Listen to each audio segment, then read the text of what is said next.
J'ai lancé l'association il y a 8 ans parce que je filmais beaucoup dans le village et puis il y a des jeunes qui m'ont demandé à voir ce que je filmais sur le village et puis suite à ça il y en a une qui m'a proposé pourquoi est-ce qu'on ne ferait pas une association et puis c'est parti comme ça tout simplement. Et pourquoi avec les jeunes spécifiquement? Alors avec les jeunes parce que les jeunes ils sont encore ouverts à tout, ils n'ont pas d'a priori et c'est le moment de leur montrer que dans la vie à partir du moment où on se forme bien et qu'on s'entoure bien, il n'y a pas de limite, on peut faire ce que l'on veut. Comment fonctionne l'association? Il y a un rendez-vous chaque semaine pour les jeunes afin qu'ils créent finalement un film à la fin de l'année? Alors à la fin de l'année, pas forcément, ça dépend de la taille du projet, mais effectivement donc on se retrouve une fois par semaine.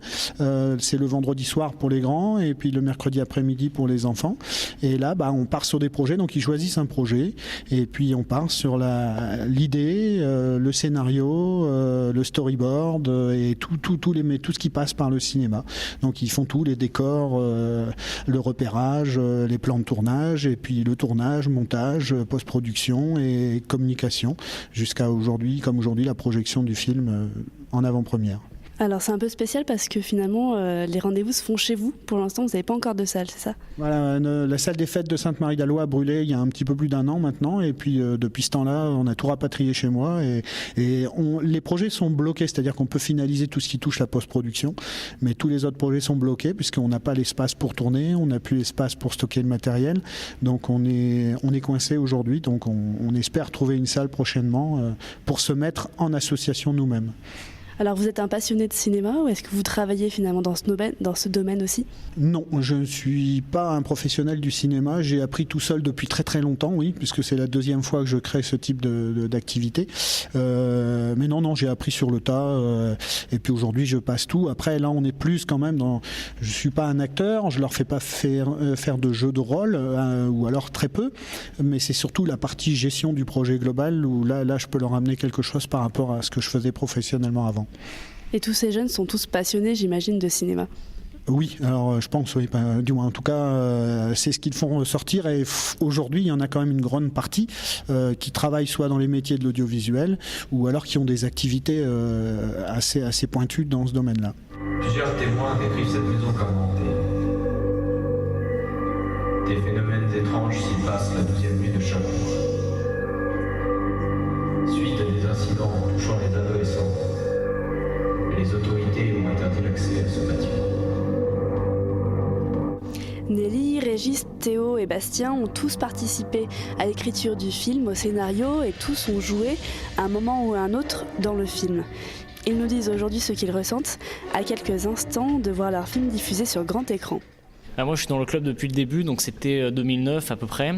Et en fait j'ai rejoint ça parce que j'ai commencé à me passionner pour le montage et le tournage de vidéos. Mon frère en avait fait un petit peu au lycée, il m'avait montré ce qu'il faisait. Du coup moi tout seul dans ma chambre j'ai fait mes propres films à l'arrache comme ça tout seul. Et du coup quand j'ai vu qu'il y avait le club à Sainte-Marie-d'Alloy, je me suis dit je vais rejoindre et je suis encore là aujourd'hui, donc c'est super. Voilà. Sur le tournage, je me suis amusé à passer devant la caméra. Et puis l'avantage du club vidéo, c'est qu'on a pu toucher à tout. Et donc du coup, j'ai fait un peu tout. Ça m'a permis de découvrir des choses que je connaissais pas. Donc à ce niveau-là, c'était assez complet et j'ai appris beaucoup de choses. Il y a beaucoup de règles de tournage qui sont évidentes une fois qu'on nous les explique, mais c'est vrai qu'on connaît pas forcément. Puis même de la gestion d'une équipe ou d'un projet, c'est vrai que c'est des choses qu'on n'a pas l'occasion de faire ou qu'on ne s'apprend pas vraiment à l'école. Et c'est des conseils qui sont très importants et qui nous servent dans la vie de tous les jours. J'ai toujours été un grand passionné de cinéma, notamment de maquillage, de science-fiction. J'ai voulu vraiment apprendre beaucoup plus de techniques de cinéma que ce que je connaissais déjà. J'aimais beaucoup regarder des films et tout, et je voulais savoir comment on en faisait, comment ça fonctionnait derrière la caméra. Plutôt derrière la caméra que devant alors? Oui. Alors aujourd'hui, quel est votre sentiment lors de cette première diffusion sur un grand écran au cinéma de Pontcharrat? Alors c'est beaucoup d'excitation. On attend surtout l'avis des gens. On attend l'avis des gens par rapport à notre jeu, par rapport au projet, comment ils perçoivent le film. Et c'est vraiment ce qu'on va attendre après la projection. C'est vraiment cool d'enfin le projeter parce qu'on a mis énormément d'années à en venir à bout. Et c'est vrai que pouvoir le montrer à quelqu'un, une version finie, c'est vrai que chaque fois qu'on réussissait quelque chose, on le montrait à des gens, tout ça, ou entre nous, et c'était bien. Mais là, le fait que ce soit officiellement terminé et avoir un avis final sur le travail réalisé, c'est vraiment agréable, quoi. vraiment l'aboutissement de tout notre travail et c'est très émouvant. Voilà. Est-ce que ce film va être diffusé dans d'autres salles ? C'est en pourparlers. Donc la première phase, ça serait de faire le tour des mairies du coin, puisqu'il y a quand même des jeunes, ils viennent des villages aux alentours. Après, on va le diffuser, en théorie, on est en pourparlers pour le rediffuser un peu plus dans la salle de Pontcharrat, cinéma Jean Renoir. Et puis, on va s'inscrire au Festival du cinéma de Grenoble au mois de juillet. Donc voilà, puis après on verra, ça fait déjà beaucoup de travail. Et puis pour en revenir sur ce que disait Régis, sur la longueur du projet, on n'a jamais obtenu aucune subvention. Toutes nos subventions ont été refusées systématiquement. Donc on a autofinancé le projet en intégralité.